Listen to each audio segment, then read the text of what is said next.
est-ce qu'on est vraiment totalement indépendant? Selon vous. Moi, madame.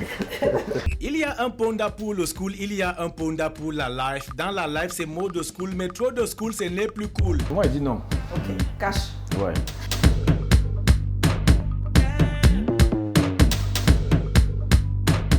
Le fait de parler français ne devrait pas nous empêcher de continuer à parler nos langues. Et à ce moment-là, le français devient comme un enrichissement. Au point où, effectivement, même en face des Français ou bien des gens qui sont de locution française, on peut choisir de parler français ou autre chose.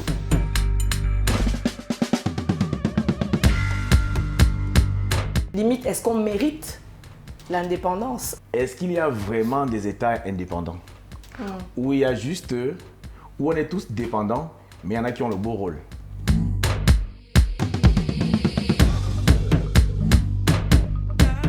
Je crois que notre peuple a le potentiel pour jouer un rôle important. Je dis pour le destin du monde. Parce que quand on va te demander les langues parlées, si tu mets le français, l'anglais, l'allemand, ça fait chic. Donc, on peut te mettre en mission internationale, tu peux voyager, avoir des différents postes. Mais si tu mets le boulot, et que l'entreprise ne se développe pas dans le sud Cameroun, à quoi ça sert? Comment on fait la création de la valeur, de la richesse dans un pays? C'est en consommant local, c'est en consommant local qu'on crée des emplois. C'est vraiment, c'est-à-dire que c'est mécanique en fait. Mais moi, mon problème, c'est est-ce que quelqu'un qui te tient sous tutelle, qui te tient en cage, entre guillemets, peut décider de but en blanc de te donner la liberté? Est-ce que ça existe? Pourquoi c'est lui qui le ferait? Effectivement.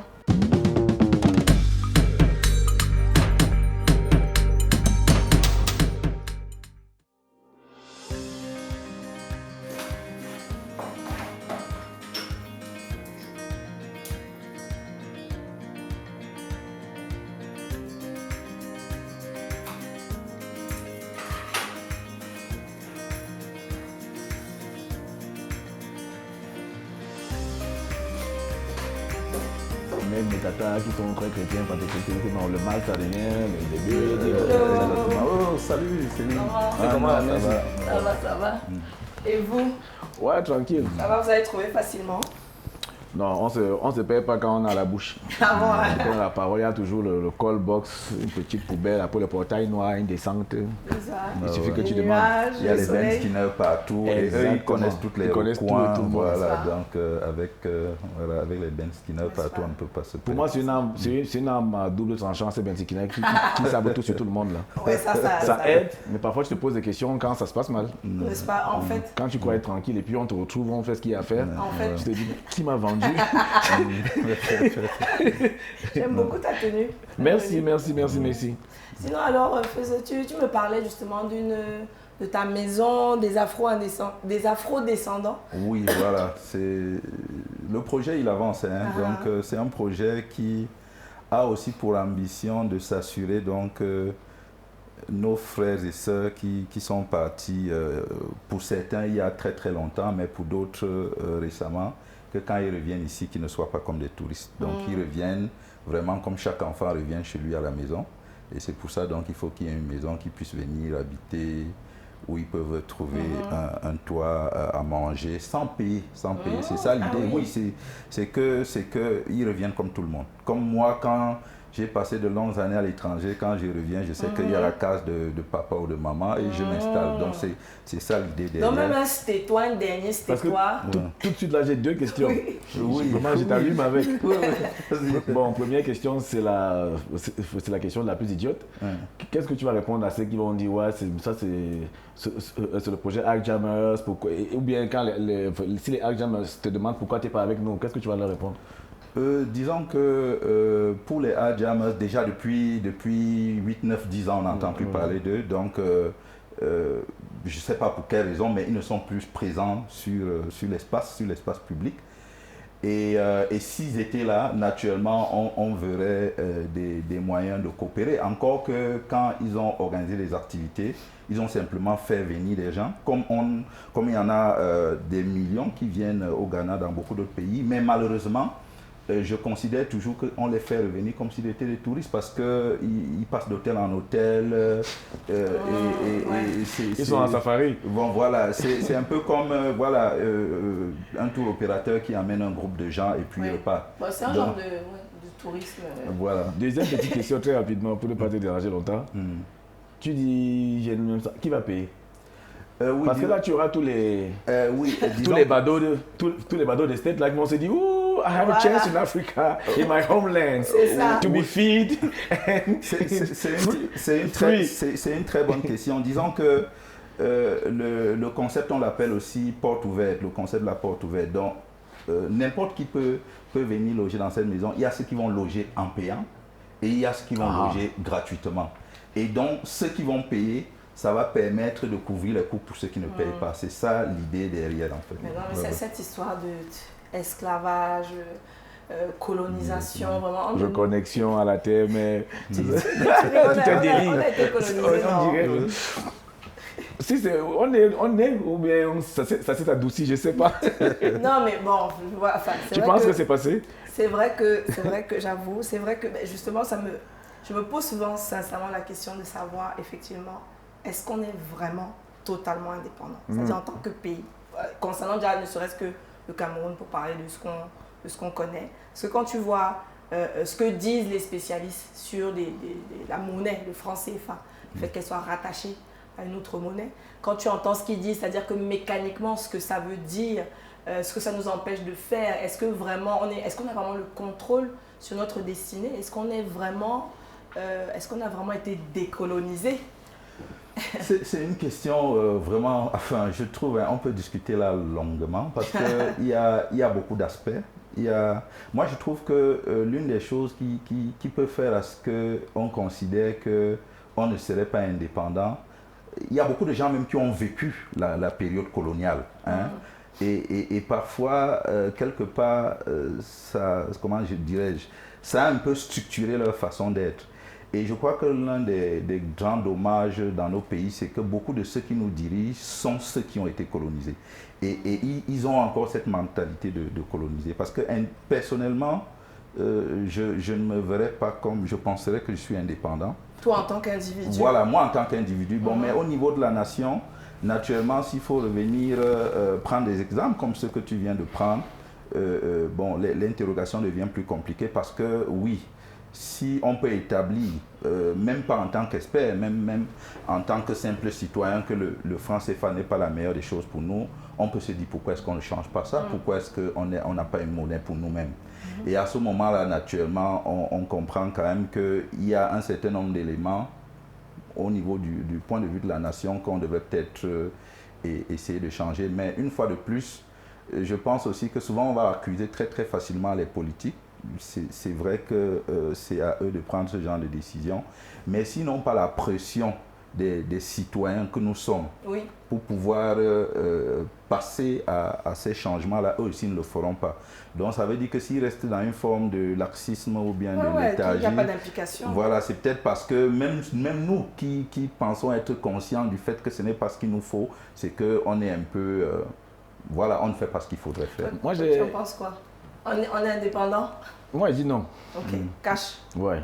Maintenant, c'est trop facile de dire non, j'espère pouvoir le démontrer. Voilà.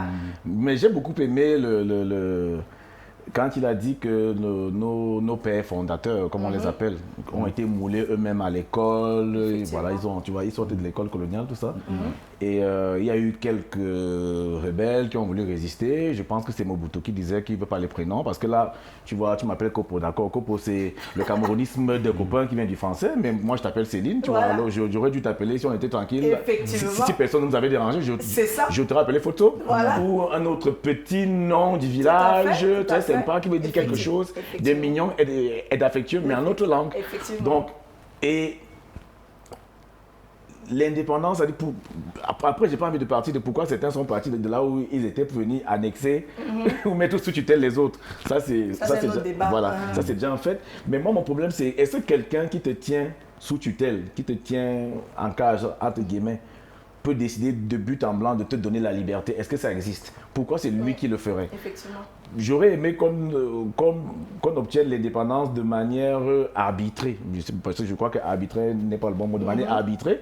Qui est une force, qui est une institution supérieure qui dit écoutez, voilà, les Africains se plaignent de ceci, les colons, voilà, et qu'ils ne soient pas d'accord et que ça se discute. Il y a un arbitrage. Et qu'ils perdent le procès. Mais pas qu'ils se lèvent le matin et disent bon, c'est bon, d'accord, on vous a compris, on va vous laisser courir un peu. Donc, je pars de cette base-là pour dire que après, quand on voit 50, 60 ans après, nous parlons en français. Tu vois? Ouais. Si j'ai envie de Ce qui est triste, voilà. quelque part. Oui, en tout cas, tu vois, il y a tellement de choses. Mais pour toi, déjà, le fait qu'on soit toujours, par exemple, en train de parler français, est-ce que c'est toujours une forme de dépendance? On pourrait le penser linguistiquement parlant. On se rattache toujours à quelque chose qui est autre. Je suis d'accord. Enfin, moi, je partage totalement. C'est énorme parce que moi là-bas, je serais très nuancé. Hein. C'est vrai que l'idéal aurait été qu'on ait notre propre langue. Mais il faut bien qu'on comprenne aussi que si on parle par exemple de notre pays, du Cameroun, il faut bien qu'on comprenne que le Cameroun n'est pas une création des Camerounais. C'est-à-dire qu'elle est une création extérieure. Parce que si ça avait été une création des Camerounais et qu'on posait le problème de langue, on se demanderait quelle langue parlerait-on. Et comment font les autres? Mais voilà, et vu sous cette perspective-là, même ce qui peut être un mal, parce que c'est une question de narrative, de perspective. La perspective que j'ai moi à ce moment-là, c'est que c'est un apprenti, c'est quelque chose que j'ai appris, mais qui peut être un atout pour moi. La chose en fait pour moi, c'est que le fait de parler français ne devrait pas nous empêcher de continuer à parler nos langues.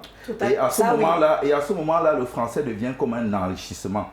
Au point où, effectivement, même en face des Français ou bien des gens qui sont de locution française, on peut choisir de parler français ou autre chose. Ça devient quelque chose qu'on a de plus, alors qu'en réalité, on t'a imposé peut-être cette langue-là pour te contrôler, pour t'assujettir, pour te dominer, si on veut dire. Je pense que de toute façon, l'un des instruments, lorsque effectivement tu colonises, annihiles, en prenant tous les mots possibles, l'un des instruments, c'est la langue, forcément, parce que avec la langue vient une certaine culture, même pour transmettre certains messages. C'est plus facile même effectivement quand ceux que tu as colonisés parlent la langue la langue que tu as. Il peut te transmettre des choses. Oui, et je voudrais dire que...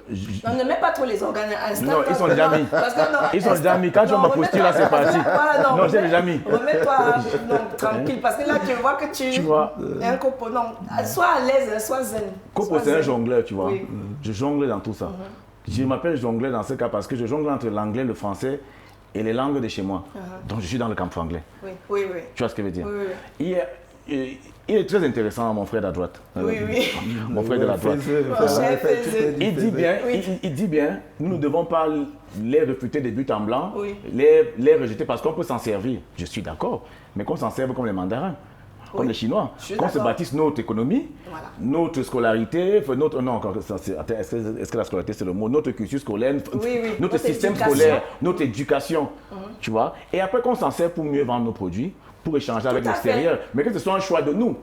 Parce que quand on nous dit... qu'on l'utilise désormais à notre avantage. Exactement. Quand on nous dit que c'est les langues officielles, et à un moment, jusqu'à ce que je sois un peu rebelle dans ma jeunesse, moi je savais que le patois, c'est le boulot. C'est le boulot, c'est le bamileke. Mais quand tu prends un patois, vraiment, hein, mon frère, je ne dirais pas rabaissant, c'est peut-être pas rabaissant, mais ça ne grandit pas. Et j'ai mon petit frère qui dit quelque chose de très pertinent à mon père parce que on est 9 et le boulot s'arrête moi à mon niveau. C'est-à-dire que Miko c'est mon Patrice, un gars de mémoire à laquelle je suis dans le civil. Le boulot s'arrête à mon niveau. Dès mon petit frère qui vient après moi, tout le monde parle français à la maison. Mais c'est avec moi et mes aînés que mes parents peuvent échanger en boulot. Et un jour donc, mon père vient il s'est mon petit frère. Genre vraiment, toi tu es là, tu ne veux pas apprendre, tu ne fais pas des efforts comme tes frères. Quand tu es au village, tu es là, tu fais ton petit blanc. Mon petit frère lui a sorti cache que mes papas ont tout le travail avec. Remarque pertinente. Ça dit que lui, quand il remplira ses CV demain, oui. à quoi lui servira le boulot? C'est vrai, c'est vrai. Ouais. Il n'avait même pas 16 ans, il n'avait pas 15 ans, tu vois. Mais c'est là tout le problème. S'il faut que nos langues soient déjà au niveau des enjeux citadins, des enjeux urbains, politico-économiques, des choses jetables. Parce que quand on va te demander les langues parlées, si tu mets le français, l'anglais, l'allemand, ça fait chic. Donc, on peut te mettre en mission internationale, tu peux voyager, avoir des différents postes. Mais si tu mets le boulot, et que l'entreprise ne se développe pas dans le sud Cameroun, à quoi ça sert? Donc, il y a tellement d'éléments qui font que je crois qu'on a été happé par beaucoup de choses. Et là, on essaye de jouer les fiers en disant non, c'est compliqué. Il y a tellement de choses qui sont programmées en la langue d'autrui. Et pour moi, c'est une grosse base. Et ça, moi, je suis d'accord. C'est-à-dire, mais en fait, je pense qu'on dit relativement la même chose, qui est qu'on peut partir d'un constat. Oui, ok, c'est arrivé, c'est fait. Mais effectivement, ok, partant de cela, avec la situation actuelle, comment on utilise ça à notre avantage pour nous développer, c'est-à-dire comme un atout de, ok, quelque part, l'avantage d'une langue commune, c'est qu'elle soit commune. Donc, ça nous permet effectivement, mais maintenant, ça ne veut pas dire que j'ai envie de dire, pensons aussi aux générations futures. Est-ce qu'on a envie que cette langue soit perpétrée? C'est-à-dire que c'est là où je pense que, et ça revient dans pas mal de pays, pas que le Cameroun d'ailleurs, mais je pense qu'on est l'un des pays qui souffront, j'ai envie de dire, le plus de ne pas avoir notamment une langue locale, nationale, parce qu'on a beau dire une langue, ça fédère. Et effectivement, on le voit par ce qui s'est passé au Rwanda. On est fédéré par autrui. Est-ce que vraiment on peut être fédéré réellement ou au nom de quels principes ou quels objectifs si on est fédéré par quelqu'un qui nous est quelque part extérieur? Quand on voit le Rwanda... Les autres, ils ont le Wolof, ils ont le Swahili un peu. Ou même le Rwanda qui parlait comme nous Français, après le génocide, ils ont dit stop. Bon, eux, ça a été brutal, l'histoire explique pourquoi. C'est pour dire qu'ils ont fait quoi, 10-15 ans, ils ont repris de leur langue, je ne sais plus laquelle. Mais ils parlent aussi beaucoup anglais. En tout cas, bon, c'est pour échanger avec l'extérieur, sûrement. Oui. Donc, le débat que nous menons, il est très intéressant. Disons qu'il est très complexe. On est en train de se rendre compte qu'il est complexe. Et si on revient même aux nations européennes, parce qu'en France, en Allemagne, dans tous ces pays qu'on connaît, il y a eu des multitudes de langues. Aujourd'hui, même en France, ça existe. Et il a fallu, chaque fois là-bas, sur le plan historique, quand même une domination d'un certain groupe sur les autres pour imposer une langue. Donc, ça n'a pas été... on n'est pas allé à l'Assemblée débattre et dire... Cette langue-là, ça sonne très bien, c'est celle qu'on va l'adopter. Donc, très souvent, on va à l'Assemblée débattre quand dans les quartiers, on ne s'entend pas. Voilà. Donc, il y a une forme de brutalité. Il y a toujours une forme même d'imposition. C'est-à-dire que même dans ce qu'on considère aujourd'hui comme la France, il y a des gens qui sont des ch'tis, il y a des gens, mais on leur a imposé le français. Et bon, historiquement, donc, ils l'ont adopté et aujourd'hui, c'est cette langue qui... Mais c'était le français, mais quand même, c'est quelque chose qui émanait de chez eux. Et c'était par volonté de réunification et d'unité nationale. C'était pas pour imposer ou pour une domination. Quand tu parles des Ch'tis, des Corses, j'imagine bien les Germains, les Flamands, tout ça. C'est peut-être des dérivés du français.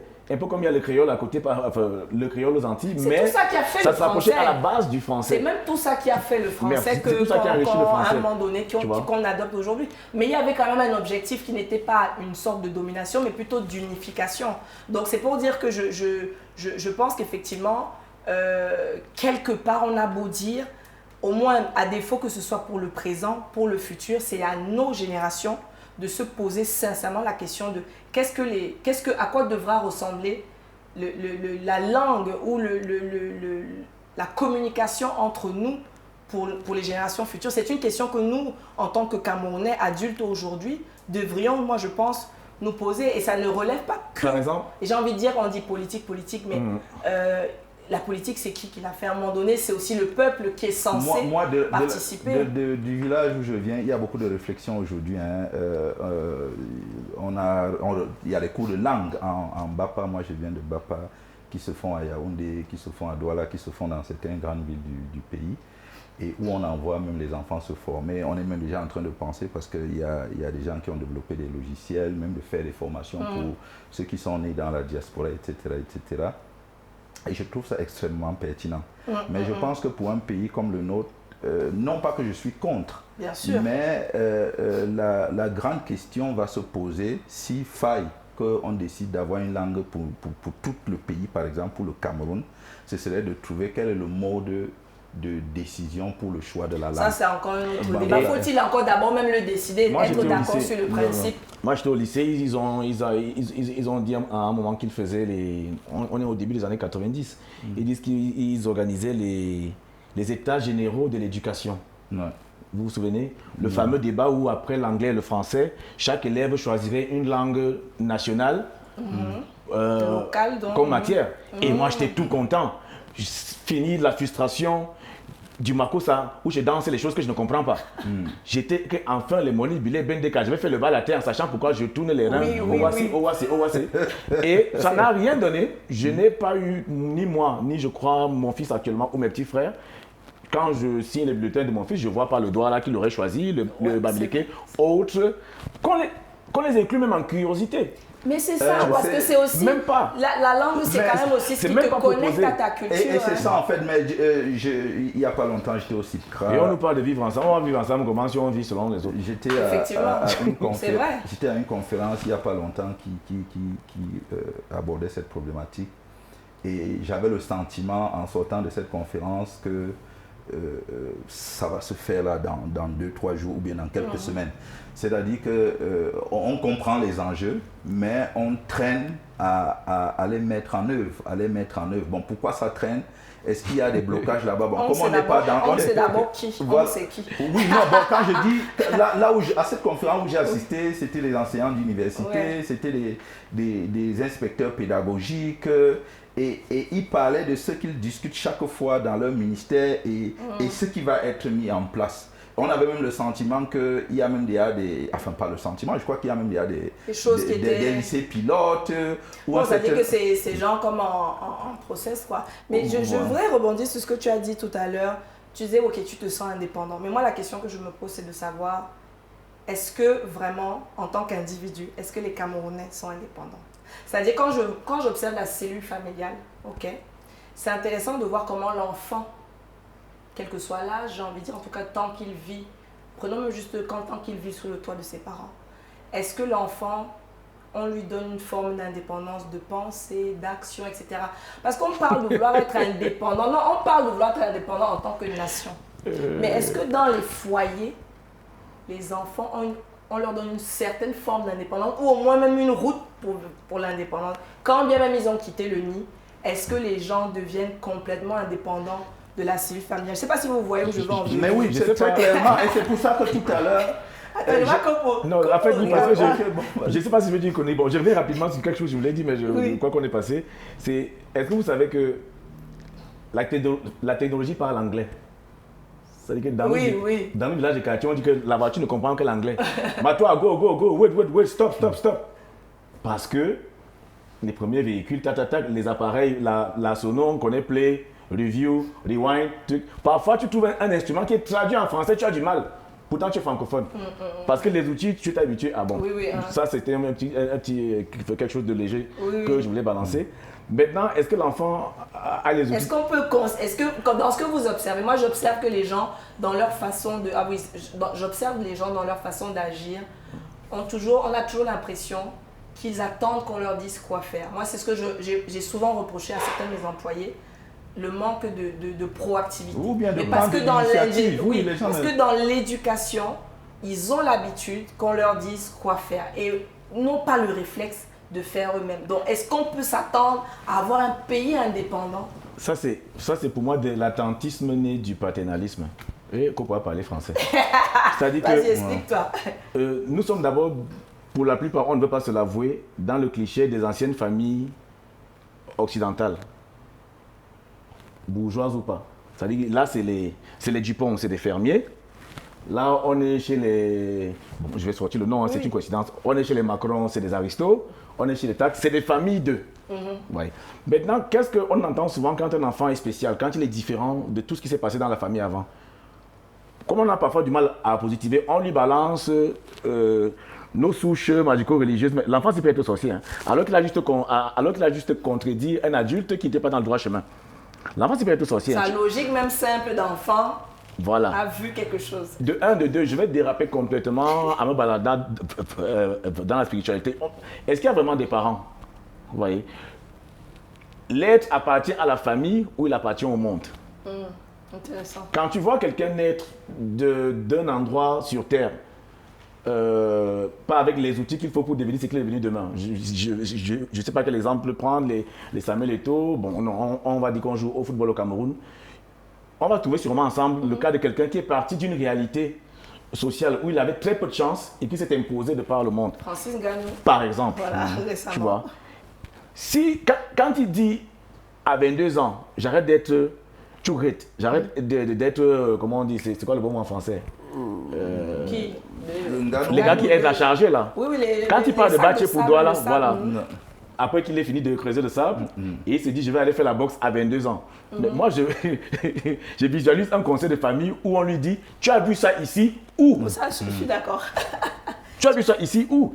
Et seuls les esprits, genre, seuls les élus, les téméraires ou les têtus au bon sens du terme s'en sortent. Oui, effectivement. Parce que beaucoup... Ceux qui vont à contre-courant. Dans ma corporation, par exemple, je connais beaucoup d'artistes frustrés. C'est les mecs qui travaillent dans le Ngom Naam, mais qui, entre 16h et 22h, ont du mal à rentrer à la maison, sont dans les cabarets, parce que c'est leur vrai univers. Dès qu'on a découvert 2-3 dont on a dit ta. Donc, je dérape peut-être par rapport à ta question, mais pour dire que nous sommes obligés de faire confiance aux parents, parce qu'ils ont vu le monde avant nous, parce que très souvent, ils veulent le meilleur de nous. Effectivement. Mais les parents n'ont pas toujours eu raison. Ils n'ont pas la science infuse. Sur le destin des enfants. Oui, disons que c'est ça la problématique, c'est-à-dire que les parents doivent jouer le rôle de guide, mais souvent eux-mêmes ils n'ont pas les clés. Souvent ils n'ont pas les clés parce que on est dans un monde où en réalité, il y a 99% de personnes qui passent à côté de leur vie. C'est-à-dire qu'ils vivent une vie conforme parce que très peu de personnes font le dialogue avec eux-mêmes pour se dire qu'est-ce que moi je veux. Et de se trouver les moyens pour y arriver. Tu as pris l'exemple de Ngannou, exemple extraordinaire. Que quelqu'un ayant eu ce parcours difficile, mais à 22 ans peut dire non, c'est la boxe. Et à 22 ans, on lui a dit qu'il était tard pour la boxe. Mais voilà. Ce qui n'était pas complètement faux. Voilà. Voilà. Et malgré justement tous les arguments concrets, que quelqu'un sent que c'est... Quand je parle avec moi, c'est ça. Et si on nous met là-dedans, il y a peut-être une seule personne qui réussit à trouver ce chemin intérieur. Qui vit sa vie, comme on dit. Voilà. Donc quelque part, on dépend beaucoup de notre pas environnement. Les parents, de l'environnement, de la famille, de l'éducation. Peut-être arriver à un moment donné un peu trop. Mais oui, et c'est là où je voulais dire. Et donc, du coup, est-ce qu'on peut vraiment rêver d'être indépendant en tant que pays? Dans ma famille... Je ne sais pas, vous comprenez un peu ce que je veux dire. Bien que ce serait ça, mais est-ce qu'on en a les moyens? Mes frères, mes soeurs, donne les moyens? Mon père était professeur d'anglais-allemand et tu ne pouvais pas être scientifique chez nous. Même si tu avais 2-3 bonnes notes en maths, en 5e, tout ça, et que voilà, en 4e, tu fais la technologie, ça marche. En seconde, on va te dire, tu vas où? Qui va même t'aider à réviser? Le pâté est complètement littéraire et on te dit, vraiment, c'est l'environnement. Et on te met dans la tête, à tort ou à raison peut-être, hein, qu'on est une famille de littéraires. Continue à suivre là-bas. Continue seulement là-bas. Après, tu retrouves des gens plus tard dans le business qui sont très forts dans les calculs, qui savent placer leurs produits, te dis, mais est-ce que ça, c'est encore la littérature? Tu vois, j'ai des frères et sœurs qui sont assez techniques dans 2 ou 3 choses. Donc, c'est compliqué. Je ne peux pas accuser les parents parce que... Non, on fait des constats, exactement. on élève. Et très souvent, les parents eux-mêmes sont moulés à ce que propose la société. Aussi. C'est-à-dire qu'à un moment, quand je vais toujours revenir à mon lycée, ça a été un moment l'informatique qui était à la mode là. Quand, après le bac, tu vas faire quoi? Il faut que je fasse l'informatique. Parce qu'on nous a dit dans les médias que c'est les métiers du futur. Bon, on avait déjà annoncé sûrement il y a 20 ans les réseaux sociaux, les ordinateurs, le digital, le numérique. Alors on nous a tous poussés vers le... Enfin, on nous a proposé beaucoup l'informatique comme la chose qui allait se faire. Et beaucoup sont partis aujourd'hui, à part quelques techniciens qui ont poussé vraiment de manière... précis sur l'entretien, le fonctionnement des outils. On est tous presque informaticiens. Via nos téléphones, via les... C'est ça qui est assez... comment dire? C'est-à-dire que quand bien même tu voudrais éduquer ton enfant différemment, même le parent qui se sentira jugé ou pourra être jugé par la société. Donc, même aux parents, ça lui demanderait effectivement de la force et mentale de se dire ok, moi je fais pas comme les autres dans la manière dont et on nous fait courir, mon frère. Pardon, ça me fait penser, j'ai bien envie de vous lire un passage, je ne sais pas si vous connaissez Angel Bermven. Il a écrit sur l'histoire du Cameroun. Un peu, oui, mais ce serait bien. Je vais vous lire un passage. D'accord, c'est entendu. Tu vois, je disais, je trouve qu'on nous fait courir. Donc on nous a trouvés dans les villages, on nous a amené l'école et on est venu en ville conquérir le savoir. Et maintenant que c'est plus ou moins conquis, l'agriculture, il faut pas... Bon, l'agriculture faite de manière scientifique peut-être.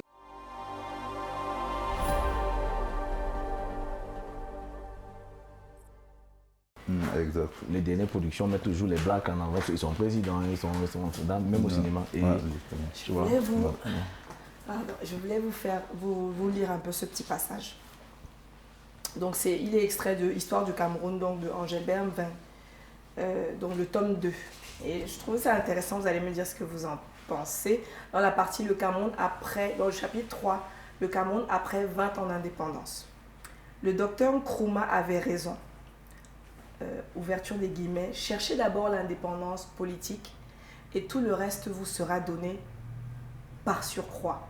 Fermez les guillemets. Cette parole pour le Cameroun s'est réalisée à la lettre.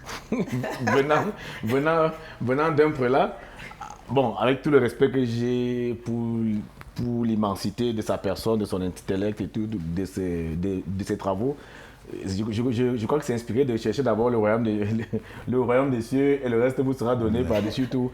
Non, c'est... Est-ce que quand il dit ça s'est réalisé à la lettre? Tu peux reprendre s'il te plaît? Ouais. C'est vraiment une question de compréhension parce que quand il dit que ça s'est réalisé à la lettre, c'est un peu comme on peut se demander est-ce qu'on a obtenu l'indépendance parce qu'on a cherché l'indépendance politique ou bien parce qu'on n'a pas cherché, on est resté indépendant. En tout cas, voilà, c'est une question de sens. Comment est-ce qu'on comprend ce qu'il dit? Cherchez d'abord l'indépendance politique et tout le reste vous sera donné par surcroît. Ça supposerait qu'on a tout eu. Si, vu on dit bien après l'indépendance, donc ça suppose qu'on a été indépendant. Est-ce qu'on l'a trouvé? Tu vois, la question aussi est intéressante. Est-ce qu'on a trouvé l'indépendance politique? 61 ans après, moi je vois sur les réseaux sociaux là, mon chef va m'éclairer, toute une réflexion avec une lumière qu'on appelle Achille Mbembe, qui je pense que via ou grâce, mais moi j'ai dit à cause, grâce au président Macron, va fédérer des cerveaux, des énergies scientifiques africaines pour une autre vision de l'Afrique. Pourquoi, insufflé par la France. Pourquoi ça vient de Macron? Oui, donc je crois que c'est là où il y a même cette critique. C'est-à-dire que, encore que Achille Mbembe, s'il faut parler de lui, ils ont lancé avec Felwine Sarr les ateliers de la pensée. Donc ils ont initié les choses. Et moi, je me serais attendu qu'ils élargissent encore ce débat-là sur le continent, sans nécessairement passer par le parrain. Par le maître. Voilà. Il est gentil par le parrain. Oui. Le maître à penser. Voilà. Donc, ces gens qui sont dans la position que nous contestons et que nous disons, c'est eux qui essaient de... C'est un peu justement comme si on demandait une notion. Mais en même temps que je critique ça, je me dis, il faut donc aussi être réaliste. Si la réalité, c'est que on souffre beaucoup du poids de cette puissance-là, et qu'eux-mêmes ils sentent la nécessité à un moment de faire le dialogue, pourquoi ne pas aller à la table? On ne sait pas encore ce qui va en sortir, mais allons-y, et puis on va voir. Donc, je ne rejette pas tout en bloc, même si en même temps je m'interroge et je me dis, est-ce que c'est le meilleur moyen? Donc, mais pour finir, parce qu'on ne va pas faire un monde seul, depuis que je parle même de la question des afro-descendants, beaucoup de gens voient, et on connaît un peu aussi quand on écoute les afrocentristes, on a le sentiment que certains jouent maintenant pour que les communautés afrodescendantes dominent aussi les autres communautés comme elles ont été dominées. Mais ce n'est pas pour moi de ça qu'il est question. Je suis d'accord avec toi. Voilà, il est question d'imaginer un monde où chacun peut être à sa place, ou peut-être justement il n'y aura pas de dominée. Où chacun gère sa part. Voilà, et si pour cela, parce que indépendant ne veut pas dire vivre dans une île. On reste interdépendant. Donc on peut collaborer avec les uns et les autres. Et de ce point de vue, oui, on peut collaborer avec la France. Et si la discussion, ou bien les discussions qu'Achille Mbembe va mener, dans ce cas-là, peut mener à ça, pourquoi pas? Donc, il a souvent dit qu'il n'a pas rencontré comment on dit ça, qui n'a pas rencontré le hockey de nos dirigeants. Parce que peut-être cette réflexion remettrait en cause certains pouvoirs, certaines dynasties, c'est bon, ça c'est discutable. Ça, oui. Je suis ça les devinettes. Oui. Parce que tu vois, je me dis, j'adore t'appeler Feuzeux. Oui, et moi ça me va ça toujours me fait plaisir. Et moi ça me rend jalouse. J'ai même plus envie d'avoir. Mais Feuzeux, en passant, ça veut dire la même chose que photo. C'est-à-dire Oui, c'est le roi des noms. Le roi des noms. Oui. Feuzeux. Fé, c'est le roi et The, c'est le nom. C'est le nom. Oui. Tu vois comment ça, alors que chez nous, The, c'est la panthère. C'est marrant, hein. Et Fé, c'est la brousse. La panthère, la brousse, alors donc. Donc, tu vois, ce que tu viens de dire m'inspire une question, Céline. C'est, je ne sais pas si c'est une question ou un constat. Est-ce qu'il y a vraiment des États indépendants où il y a juste, où on est tous dépendants, mais il y en a qui ont le beau rôle? C'est-à-dire, ok. Nous, on a dit que, Feuzeux va dire que je fais dans la victimisation, mais on est dépendant parce que notre pain, notre boulanger se trouve du côté de l'Hexagone, c'est-à-dire que notre France est fâcherie. C'est au niveau de l'Hexagone qu'on le frappe avec les rétentions que tu imagines. Et vu ce que les dépendants, sans le savoir, apportent à ceux qui profitent d'eux, est-ce que si on leur retire tout ça là, de leur côté, ça va, est-ce que de leur côté, l'économie et la vie sociale sera autant équilibrée, autant paisible? Tu veux dire si on retire à qui? À ceux dont on dépendrait, c'est ça? Oui, à ceux qui profiteraient des dépendants officiels. Donc moi personnellement... Si on enlève le cacao, si on revoit sur le cacao, sur le café, sur le franc CFA, sur tellement de choses, est-ce que ce serait la même France? De toute façon, c'est simple. La France ne serait pas la France sans ses anciennes colonies ou sans ses colonies. Il disait quoi, Omar Bongo? Il y avait une histoire de pompe à fric, de carburant, de voiture. Moi, je me rappelle pas, mais il y avait un truc. C'était une histoire où la France avait le rôle de la voiture, du moteur. Et l'Afrique était le carburant. Et l'Afrique était le carburant. Mais je pense que c'est une bonne image parce que de toutes les façons, et c'est le but que les pays colons ont, c'est-à-dire quand ils colonisent ou quand ils prennent une terre ou un pays, c'est justement parce qu'elle va lui apporter quelque chose. C'est pas seulement, je veux dire, soit déjà pour étendre sa surface et forcément prendre les richesses, exploiter les richesses. Donc, je veux dire, on ne le fait pas parce qu'à un moment donné, on se lève, qu'on se dit que ah non, on a bien envie, c'est joli. Non, c'est aussi parce qu'il y a des intérêts. Donc, bien évidemment, un pays sans ses colonies n'est plus le même et n'a plus la même puissance. Un roi sans sujet. Effectivement. Donc, moi, je pense qu'on n'est pas... Moi, personnellement, je pense qu'on n'est pas totalement indépendant. Donc, en Afrique, on va dire, restons sur l'Afrique francophone.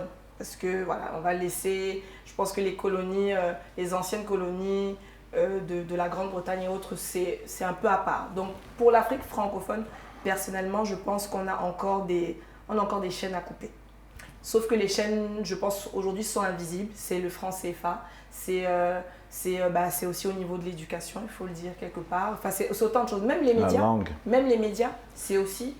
donc, maintenant, c'est subtil. Hein, on s'en rend moins compte. Mais encore une fois, quand on sait ce qui fait une culture, quand on sait ce qui fait une cohésion nationale, il y a des choses qui doivent nous appartenir, stratégiquement parlant. Parce qu'une cohésion, ça se fait à travers des instruments. Et beaucoup de ces instruments-là n'émanent pas de nous. Donc moi, j'ai envie de dire même de façon cartésienne, on n'est pas totalement indépendant. On est peut-être sur la route. Comment on peut partir des tam-tams à la fin où on se passait le message et maintenant on est dépendant satellitaire?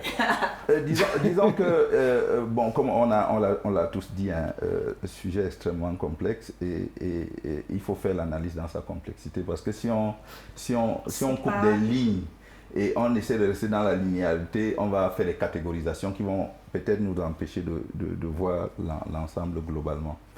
Et c'est aussi une question de storytelling, de perspective. Je vois ça comment. Et la question de l'indépendance des autres pays, moi je ne vais même pas la poser comme il l'a posé, c'est-à-dire que est-ce que si on coupe, est-ce que ces pays-là seront toujours comme elles sont? Mais le problème pour moi, même maintenant, elles sont déjà dépendantes. C'est-à-dire que si je prends la France ou l'Angleterre, elles sont dépendantes non pas seulement de ces matières premières, des avantages qu'elles peuvent avoir du franc CFA, etc., mais c'est même de leur vision du monde, qui est une vision erronée. C'est-à-dire qu'une vision dans laquelle on a un double langage. C'est-à-dire qu'on ne parle pas une vérité.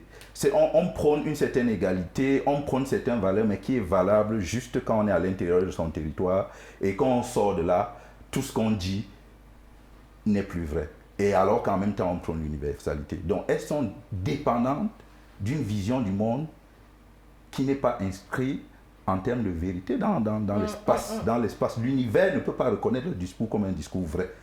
Et je crois qu'ils se mettent, ces pays-là, à mon sens, dans la situation la plus inconfortable. Et c'est pour ça que c'est ça notre mission. Ce n'est pas non seulement de libérer nos pays, mais c'est de libérer ces pays-là, de les libérer de cette image erronée dans laquelle elles sont, de décoloniser ces pays-là, parce qu'elles sont encore dans une perspective coloniale qui est une perspective fausse pour un monde dans lequel on vit. Ouais, je crois que mais du coup, c'est intéressant que tu arrives justement sur ça, c'est-à-dire que qu'est-ce qu'il faudrait justement pour qu'on soit réellement indépendant. Et comme tu disais, indépendant ne veut pas dire qu'on ne fonctionne pas avec les autres pays. Moi, madame. Selon vous. Moi, madame. Non, faut aller vers l'émergence, comme on dit. J'adore ce qu'il a dit. Parce que nous voyons depuis un moment une arrivée galopante de marques et de grands groupes d'opérateurs franco-français ou d'origine française. On les connaît tous. Étrangers. Oui, je ne veux pas les citer, mais ça vient vers l'Afrique, même au niveau de la culture, ça signe des artistes, ça signe des égéries, des influenceurs, tout ce que tu veux. Ok, donc l'Afrique compte. Donc on dit quoi? On a un pouvoir d'achat qui peut apporter là-bas. Et qu'est-ce qu'il faut faire? Pour moi, il faut proposer. Il faut proposer et ne pas toujours attendre la grande échelle ou la grande messe pour proposer. Moi, je suis habillé par un jeune styliste camerounais. C'est pour ça que je t'ai complimenté. Je vais me la taper prêt à porter et puis avec des grandes marques, non. Ma démarche depuis bien longtemps, c'est vraiment proposer des choses. Au niveau des musiques urbaines, vous avez remarqué, dès qu'un jeune a un peu de succès, tac, il capitalise dessus, il a sa marque, Stan Leno l'a lancé, tout ça. C'est des choses très intéressantes où moi, ça me fait plaisir. Je suis plus fier de porter une casquette Kolo Fata et Bolova que de mettre San Francisco, New York, Yankees, tout ça.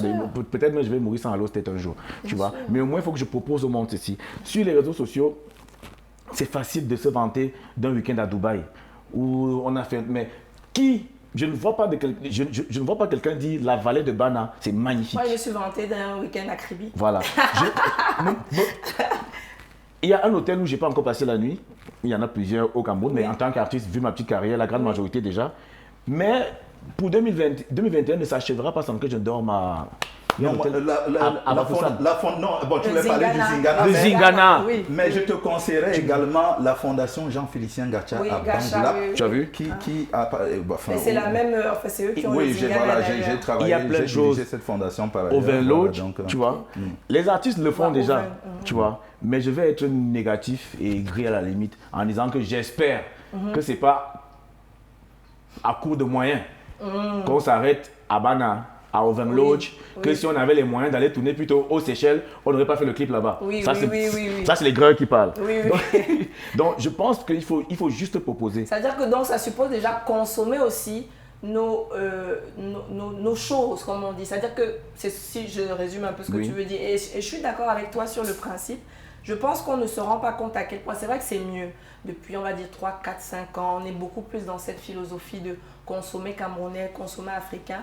Et je pense que on ne se rend même peut-être pas à quel point, on ne se rend pas compte à quel point c'est vital. Et c'est en train de changer. C'est vital, mais on le fait certains le font par suivisme. Mais il faut que les gens comprennent que c'est vital. Parce qu'à la fin de la journée, qu'est-ce qui fait la richesse? Comment on fait la création de la valeur, la richesse dans un pays? C'est en consommant local. C'est en consommant local qu'on crée des emplois. C'est-à-dire c'est mécanique en fait. Ce n'est même pas seulement de l'idéologie. C'est que mécaniquement, on crée de la valeur localement. Et c'est comme ça que peu à peu, si tout le monde se comporte ainsi, on peut ne serait-ce que davantage se développer. Et qui dit indépendance, Mais oui, c'est ça. Le nez de la guerre. Et par la même occasion, contraindre les politiques. C'est-à-dire qu'il y a des comportements qu'on a, même si le politique va signer un accord de partenariat économique, va faire un truc, ça peut ne pas avoir un certain type d'incidence si nous, en tant que citoyens, on a compris certains enjeux et on a un certain type de comportement, notamment le comporter local et le consommer local. Et même avant de ça, parce que je crois qu'une fois de plus, il y a d'abord notre propre discours sur nous. Quel est notre discours que nous tenons sur nous? Comment on se voit aujourd'hui et comment on s'envisage dans 5, 10, 20, 100 ans? C'est-à-dire que, oui, construire notre propre perspective du monde. Et c'est ça la question fondamentale, pour que justement certaines personnes ne fassent plus certaines choses mécaniquement ou par suivisme, mais qui comprennent les enjeux qu'il y a derrière. Et aujourd'hui, il y a tellement d'outils, parce que avec la digitalisation, comme on l'appelle, tu peux être assis avec les plateformes numériques, faire un truc et tu as 1 million de vues où les gens regardaient par ailleurs et éventuellement compris. C'est vrai que ceux qui, comment dirais-je, occupent plus ces espaces-là, ce n'est pas nécessairement ceux qui... Bon, je ne vais pas dire que... Ceux qui en savent le plus. Voilà, je ne vais pas dire qu'ils ont les messages moins pertinents, mais... Non, mais c'est pour ça que c'est important. Je pense qu'il faut juste qu'on travaille sur eux. C'est pour ça que c'est très, très important. Non, mais il a raison, parce qu'effectivement, ils le font de façon, j'ai envie de dire, organique. Mais si on peut allier l'organique avec l'utile ou avec une certaine idéologie dans le bien de tous, je crois que c'est quand même le mieux. Et on peut toujours le faire très organiquement, mais avec un réel but qui va servir à tout le monde. Nous, on a pensé dans un petit groupe à créer même une application où tu as la répartition de la dépense de tes revenus. Ça veut dire que si tu as 100, on met déjà qu'au moins 51 doit être dépensé pour les produits locaux. C'est bien. 24 minimum pour les trucs du continent. Et peut-être c'est les 25 autres que tu peux dépenser pour le reste du monde. Ça veut dire que si tu vas au supermarché avec cette application, quand tu prends un produit, tu scannes, ça peut déjà te dire que là, dans tes revenus, là, sache que tu as déjà dépensé 3% ou bien 8% en achetant un truc. Tu avais dit en sortant que tu ne dépasserais pas 50 000. Voilà, là, et ça te permet même de contrôler ça au quotidien. De cibler là où tu envoies ton argent. Mais voilà, ça, c'est génial. Ça, c'est une idée géniale. Tu vois, mais on peut pas tout peindre en noir, tu vois, j'ai envie de dire ça. Oui. Il y a vraiment une réappropriation des valeurs, des concepts de chez nous qui est magnifique en ce moment. Ouais. Oui. Au niveau des ambiances du week-end, par exemple, tu vois, là, c'est le week-end. Quand on a enfin parti d'ici, parce que depuis là, tu m'as fait venir, on va tellement, alors on avait machin, tu vois. Ma génération, c'est-à-dire les gars de mon âge, je vois en week-end, ne sont plus trop dans les poulets DG, dans les trucs bolognaises. Le truc, c'est petits poissons. Congo meat, tu vois. On en mange partout dans le monde. Bien sûr. Mais ne serait-ce que ces plats venus du village, dit-on, comment c'est fait au coq, béquan, tout ça là. C'est pas... Voilà. Je pense qu'il faut le dire, à un moment donné, malheureusement, les gens avaient plus honte. C'est-à-dire que de se dire, parce que ça... Manger ça pouvait être pour certains dans leur esprit un signe, peut-être tu n'as pas assez de moyens, etc. On n'a jamais donné l'opportunité de se dire, bah non, je mange parce que j'aime. Ce n'est pas parce que je ne peux pas m'acheter autre chose. Et je pense que maintenant, on est décomplexé par rapport à ça et on se dit non, on n'est plus dans ce truc de tiens. Quand je mange ça, ça veut dire que... C'est parce que c'était vendu à des endroits, dit-on, pour les autres. Voilà. Mais depuis qu'on a transporté le cuit dans les... Même le BHB simple. Exactement. À l'époque, est-ce qu'on pouvait manger dans les grands hôtels le BHB? C'était considéré comme du quartier. Alors que qu'est-ce que ça veut même dire, le quartier? Je crois aussi qu'un élément central, et là aussi on est en train de travailler là, dans d'autres cas, peut-être, je ne vais peut-être pas tout déballer. Dévoiler ça ici, c'est d'apprendre à se connaître plus. Bon, avant, tout à l'heure, quand on parlait de la question même d'indépendance individuelle, je parlais du dialogue avec soi-même. Mais même en tant que fils d'une nation, ou bien parfois même d'une région particulière, on se connaît très peu. On ne connaît pas toute la richesse de notre patrimoine. Et on est tout le temps très facilement en train de dire, oui, on a été colonisé, on a été formaté. Ce qui n'est pas peut-être faux, mais c'est parce qu'aussi, on ne connaît pas quelles sont les richesses de notre patrimoine et ce que justement on pourrait acquérir, non seulement pour, dans la diversité du monde, ne pas être une mauvaise copie de quelqu'un d'autre, bon, d'être soi-même, mais éventuellement enrichir les autres également, enrichir les autres. Et dans les réseaux sociaux, l'autre jour, je voyais un Français qui est venu ici, et le ndindim qu'on connaît chez nous, le jujubre là, il est déjà en train de le commercialiser, même comme épice, je ne sais pas moi comment. Alors que c'est quelque chose qui appartient à un patrimoine. Le poivre de Penja, c'est parce que ça fait mal à Paris que c'est devenu le poivre de Penja universel. Il faut vraiment qu'on arrête ce type de posture. Donc il y a autant de choses. Donc nous on est en train de partir même de créer des instituts de recherche. Oui. Où, par exemple, si tu es dans une région, on peut reparcourir notre architecture. Et peut-être même demain, quand on construit une maison, on la construit mécaniquement comme ça. Totalement. Et même sur la mode, quand moi je vois là où je viens, quand je vois les sculpteurs, tout chez nous est de l'art. Tout, le vêtement, le bâtiment, les meubles, c'est extraordinaire. Tu as une richesse incommensurable là-dedans.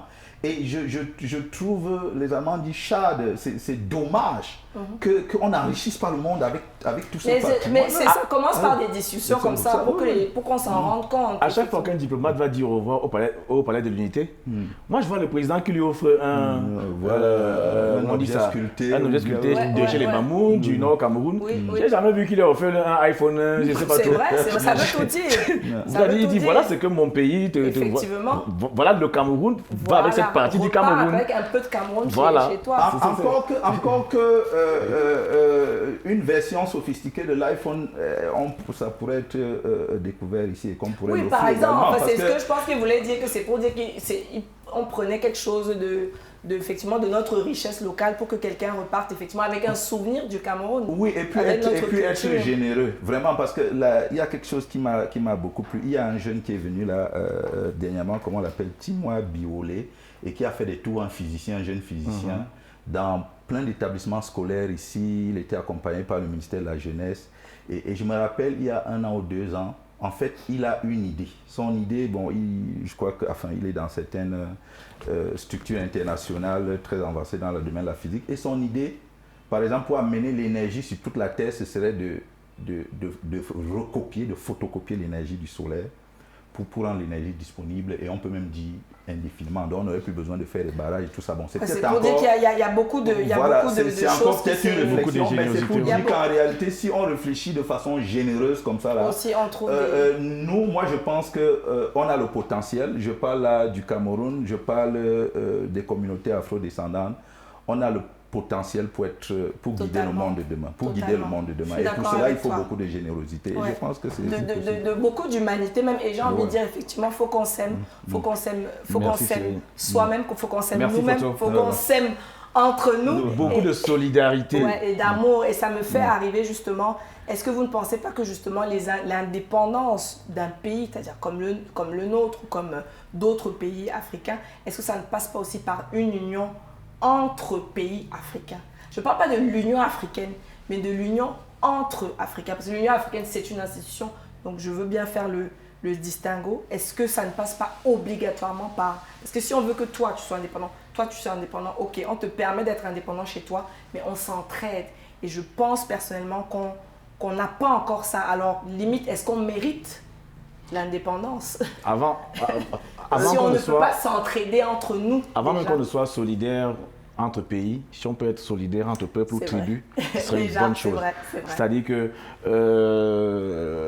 on n'a peut-être pas eu la même enfance à la même époque, mais quand tu ramènes un camarade de classe à la maison, tes parents te demandaient c'est l'enfant de qui? C'était parfois la deuxième question. Mais très souvent la première question c'était il est d'où? C'est vrai. Il est d'où? Et selon ce que ton camarade était, les parents te ramenaient tous les clichés des ancêtres, fais attention, s'il est comme ça, il est comme ça, il est comme ça. Bon, c'était léger, on ça a un peu changé quand même. Heureusement, on mettait l'œil. Mais maintenant, c'est parce que tu vois le NDOP sur le rendu, sur l'économie d'un défilé à Paris, à 3 000 € le tissu, 3 000 € le yak, que tu as l'impression que le NDOP a plus de valeur alors qu'il était au Cameroun depuis. Moi, ça me fait plaisir de voir les gens en soirée, de reconnaître un Gaboulou porter les vêtements des faunes là, du Cameroun, de voir un Gabamileke porter des choses du Nord Cameroun. Tout ça, c'est notre richesse à nous. Et dès qu'on va se soutenir comme ça, là, dès qu'on va soutenir les créateurs locaux, on va être plus fort et les autres auront besoin de nous. Donc ça permet de comprendre déjà que le tribalisme entrave le développement, entrave cette indépendance. Les barrières qu'on se met dans la tête. Les barrières, parce qu'au fond, et ce que tu dis est très très pertinent, c'est vrai que avant effectivement d'aller même être solidaire, commençons déjà par être solidaires entre nous. Et peut-être c'est pour ça qu'on a du mal déjà à être solidaire avec d'autres pays, parce qu'on on se cherche encore même en local. Enfin, moi, j'en dirais, le chemin est encore très long. Qu'est-ce que ça te fait de voir un documentaire sur les chaînes Planète, National Geographic, de voir un documentaire sur une cérémonie dite un peu mystique ou sorcière de chez nous?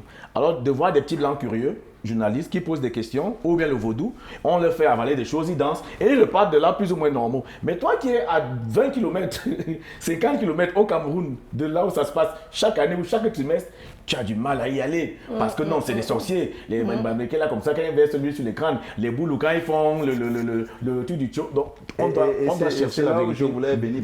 Si on veut aller aux choses un peu plus concrètes, naturellement, au début, j'ai parlé de poser son discours sur le monde et sur comment on le voit.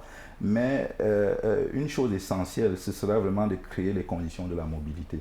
Moi, j'ai été surpris, il y a 2 ans, j'arrive chez moi au village, il y avait un funérail et l'un de mes grands-oncles qui vit à Douala était venu avec l'un de ses amis, qui vivait à Douala, mais qui vient de la zone Bassa. Il avait peut-être 65 ans et c'était sa première fois à mettre les pieds à l'ouest. Wow. Et je me disais, quel dommage. Et il était émerveillé, wow, comment le paysage, comment la nature. Je me disais, c'est à 65 ans qu'il se rend compte de cela. Et je dis... moi, c'est mon premier album qui m'a fait arriver au Nord Cameroun pour la première fois. L'ouverture d'esprit est vraiment important. La mobilité dans le pays, tu veux dire. Voilà, et à travers l'Afrique, bon, je commençais naturellement d'abord parce que c'est aussi lié quand même aux ressources financières et économiques. Donc, mais que nous créons des conditions qui permettent que les gens puissent... Parce que parfois même les gens sont dans les clichés et les préjugés parce qu'ils ne connaissent pas la réalité. Ce que tu veux dire, c'est que en gros, si je comprends bien, c'est que mieux on se connaît, mieux on arrive à être ensemble. Mieux on est ensemble. Mais bien sûr, plus on peut être ensemble, plus on se connaît. Bien sûr. Et du coup, ça me fait... Qu'est-ce que chacun de vous, de quoi vous rêveriez pour le Cameroun? On ne peut pas être unis seulement quand les Lions et marquent un but. N'est-ce pas? C'est pas normal. Du coup, de quoi vous rêveriez pour le Cameroun? C'est-à-dire que toi, tu rêverais de quoi pour le Cameroun? Est-ce que tu penses que ça va arriver?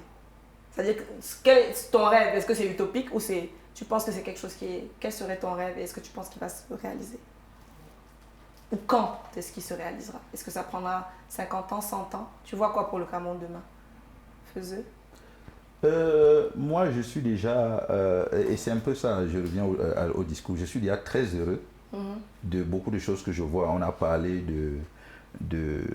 voilà, ce constat que de plus en plus les gens consomment locaux, les gens mangent les laits traditionnels, les gens s'habillent voilà, avec les créations de nos propres tailleurs. Moi, j'ai tenu un petit espace culturel 7-8 ans de voir des jeunes artistes qui viennent non seulement après avoir créé, diffusé, etc. Je crois que notre peuple a le potentiel pour jouer un rôle important. Je dis, pour le destin du monde, par exemple, moi je dis, tel que moi je me comprends, je vois mon rôle, c'est d'être un peu, non pas seulement un guide ou un éclaireur ou une torche, c'est même prétentieux, mais disons que être dans la posture, non pas seulement d'apporter la lumière ici, mais d'apporter la lumière au monde entier. Parce qu'on est en train de se rendre compte, malheureusement, avec... le capitalisme, le mercantilisme et tout ce qu'on connaît, que le monde est en train d'aller droit au mur. Et il faut trouver une perspective nouvelle. Et c'est à nous donc de contribuer. Je pense que le Cameroun a le potentiel avec ses enfants, avec voilà, de jouer un rôle essentiel. Donc ma réflexion ne se limite pas seulement au Cameroun en tant que pays. Bien sûr, je comprends ça. Voilà, c'est sur le rôle que nous pouvons jouer vraiment même sur le point de vue planétaire. Et en cela, justement, je fais un lien avec Achille Bimbe dont on parlait tout à l'heure. Il a écrit, par exemple, Critique de la raison nègre en 2013, qui est un ouvrage incroyable. C'est d'une densité et d'une richesse. Et je crois que c'est avec voilà, les pensées de ce genre-là qu'on peut commencer à construire le monde de demain. Et moi, je suis très fier qu'on ait ce genre de personnes. Ils peuvent théoriser, Et nous, on prend le relais pour mettre ces choses en place. Et toi, du coup, Coco, rapidement. Parce qu'il faut que moi j'ai soif, il faut qu'on aille prendre le matango là. Bon, Parce que la discussion, c'est ma... Toi, le matango. Le moment qu'il attendait, voilà. J'ai hâte. Non. Pas forcément moi de boire, mais elle, le matango. Disons, c'est un rêve fou, ça peut être une utopie ou peut-être que tu es naïf, mais je vois une diversité assumée pour une unicité assurée. Tu vois, qu'on n'ait pas honte d'être différent. La preuve, on s'aime différemment, non? On s'aime différemment, on va à l'école alors qu'on est différent. Et quelqu'un me disait récemment, quand il y a eu des petits troubles sociaux là, que non, ne vous inquiétez pas, le pays ne peut pas éclater. Il dit comment ça? Il dit que non. La composante familiale, que la cosmogonie même du Camerounais, de nos familles, est tellement complexe. Effectivement.